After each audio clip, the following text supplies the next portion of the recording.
para sa ating editorial. Sunog ang isinisigaw ng taong umiinit ang kanyang paligid.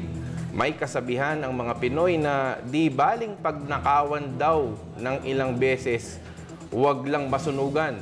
Pero nang mauso na ang mga akyat bahay, ang baha, ang bagyo, at iba pang sa buhay ay ang sinasabi ngayon iba na.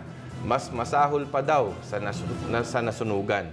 Pero anuman ang darating sa atin, laging nakakasiguro kung inuuna ang pag-iingat.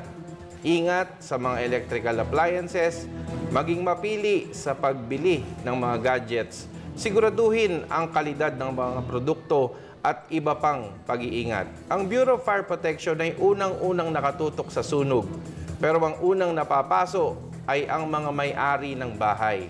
Sa mga workplace, public places, government offices at syempre sa sariling pamamahay. Kaya naman sariling paghahanda ang importante. Daig ng maagap ang masipag, laging solusyon sa sakuna ang pagiging handa. Yan ang editorial dito sa Pang-Umagang Balitaan sa Telebisyon ng Bayan. Ako po si Emil Carrion.